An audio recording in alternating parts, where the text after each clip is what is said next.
My name is Won Ju Lim. I'm a visual artist working with sculpture and installation using oftentimes light and shadow in my work. I'm from Los Angeles. My name is Jan Tumler. I'm an author and teacher. I write mostly about art, and I'm based in Los Angeles as well. I've been making sculptures and installation for 25 years. I often use light and shadow in my work. I like the ephemeral aspect of this material. I often, I started actually with using video projections onto sculptures and used transparent materials. But I never really thought about it as a medium or material that I could do research on. And so through this project, I'm learning a lot more about the history of shadows, meeting people that have been working with this for a really long time in performance and in theater and in plays. And my objective is to produce an essay film.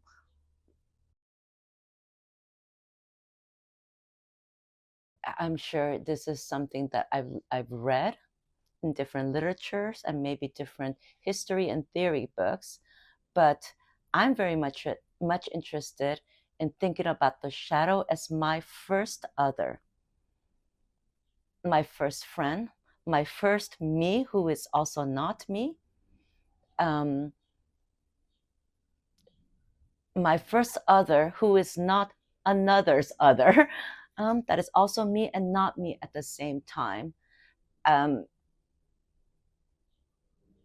It's not specific to memory, let's say, but in some ways, the medium itself is like the medium of memory.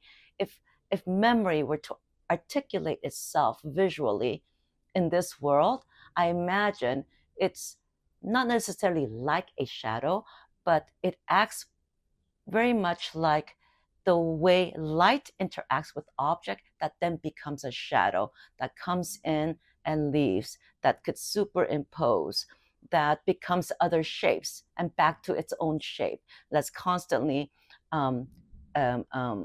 ephemeral or changing all the time, much like memory. And so it seems to be some kind of a relationship, and maybe a shadow might be some kind of a visual articulation of how memory might exist. I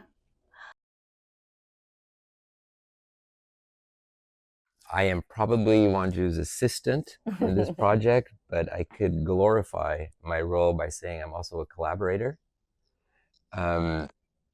This is a subject of mutual interest to both of us.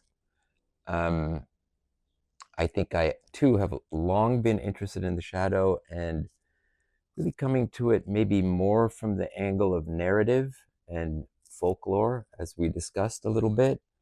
I'm very interested in the idea of the shadow as it relates to representation in a very fundamental way, as a almost primordial representation of the subject or the self, but equally one that's highly complicated because it can always turn back against the subject, and has done so in narratives across time, across the globe.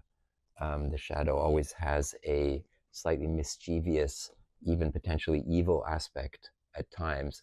So that's my investment in it. I think I'm going to be helping her with the writing process because there will be some language involved in the film. And equally, right, we're both interested in montage and the whole process of putting together a film, of editing, cutting something together. So I'm here really to give support to my wife. That's what I'm doing. What stood out for me was the very complex way that the museum integrates these puppets into a larger narrative, again, that bears on many facets of human experience.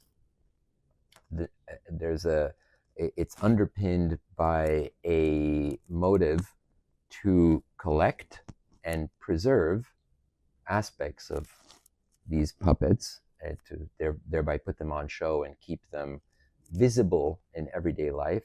It also has a broad kind of agenda of connecting cultures across the globe by way of a common practice, which is puppeteering.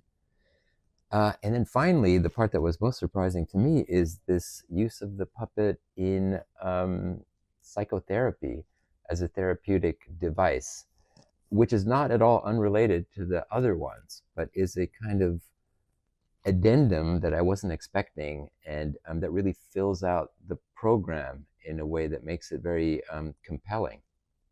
Mm-hmm. Yeah, I also love how broad it is, both culturally and historically. You have puppets from China. I've never heard of puppets from Vietnam and puppet play in Vietnam. Or you have all these different kind of narratives that come from Turkey and Indonesia and all sorts of places around the world. That, you know, this is a comprehensive collection. That was very impressive. I also love the use of materials in different puppets and how the materials bring specific personalities to these individual puppets. The one that I love the most, of course, is the snake mermaid lady that hangs from the top. And she is going to, because she's made out of foam, I don't know how many years she may have left.